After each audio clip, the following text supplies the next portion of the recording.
Hi everyone, నేను మీ Mani MK from. Today topic వచ్చేసి అవర్ నేషనల్ రివర్ గంగా. దీని లెంత్ వచ్చేసి 2225 కిలోమీటర్స్ లెంత్ అంట. Okay, now coming to our main topic. ఈరోజు వచ్చేసి మన దూరపెట్ట పిల్లలకి లెసోటో వ్యాక్సిన్ అనేది వేయబోతున్నాం. చూడండి, స్టెప్ బై స్టెప్ ఎలా చేయాలో అనేది నేను చూపిస్తున్నాను.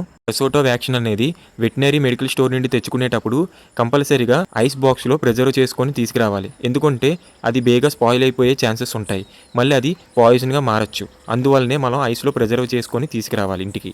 ఎప్పుడైనా లెసోటో వ్యాక్సిన్ అనేది ఒక డైల్యూషన్ అండ్ ఆల్సో లెసోటో అనేది ఒక పౌడర్ టైప్లో వస్తుంది. ఈ ఆరెంజ్ కలర్లో ఉంది కదా, చూడండి, ఇదే డైల్యూషన్. ఈ డైల్యూషన్ అనేది మనం సెరెన్లో తీసుకొని దాన్ని ఆగొండి కనిపిస్తున్న ఈ లెసోటో పౌడర్లోకి ఇన్సర్ట్ చేయాలి. ఇన్సర్ట్ చేసిన తర్వాత దానికి క్యాప్ పెట్టుకొని బాగా షేక్ చేసుకోవాలి. ఎందుకంటే లోపల ఉన్న పౌడర్ అనేది లిక్విడ్గా కన్వర్ట్ అవ్వాలి. లిక్విడ్గా కన్వర్ట్ అయిన తర్వాత దాన్ని మళ్ళీ ఇంజెక్షన్లోకి ఇన్సర్ట్ చేసుకోవాలి. ఇన్సర్ట్ చేసుకున్న తర్వాత ఆల్రెడీ డైల్యూట్ బాటిల్ ఉంది కదా, ఆ డైల్యూట్ బాటిల్లోకి ఈ ఇంజెక్షన్ అనేది ఇన్సర్ట్ చేసుకోవాలి. ఇన్సర్ట్ చేసుకున్న తర్వాత దాన్ని కూడా బాగా షేక్ చేసుకోవాలి.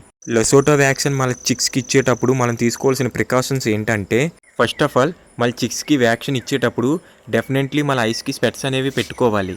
ఎందుకంటే ఆ వ్యాక్సిన్ డ్రాప్స్ అనేది ఫర్ సపోజ్ మన ఐస్ మీదకి తుల్లాయంటే మన ఐస్ అనేవి స్వెల్లింగ్ రావచ్చు. అందువలన స్పెట్స్ అనేవి కంపల్సరీ. వ్యాక్సిన్ అనేది ఏమాత్రం మిగిలిపోయినట్లయితే ఆ వ్యాక్సిన్ అనేది చాలా దూరంగా తీసుకెళ్ళి డీకంపోజ్ అని చేయాలి. లేదంటే కుక్కలు గట్టా వాటిని బైట్ చేసాయంటే కుక్కలకి ఏమైనా ప్రమాదం జరిగే ఛాన్సెస్ ఉంటాయి. అందువల్ల దాన్ని ఎక్కడైనా దూరంగా తీసుకెళ్ళి డీకంపోజ్ చేయాలి.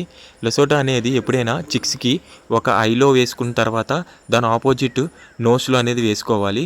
పర్లేదు, డ్రాప్స్ అనేది సరిగ్గా పడ్డాయో లేవో అనేసి చూసుకొని 2 డ్రాప్లు వేసినా ఎటువంటి ఇబ్బంది లేదు. అంతేకాకుండా చిక్స్ అనేది మంచి డబుల్ బాడీ గెయిన్ చేయాలంటే ఎగ్ అనేది ఇవ్వాలి. ఎగ్లో మంచి ప్రోటీన్స్ ఉంటాయి కాబట్టి బేగా గ్రోత్ కనిపిస్తుంది.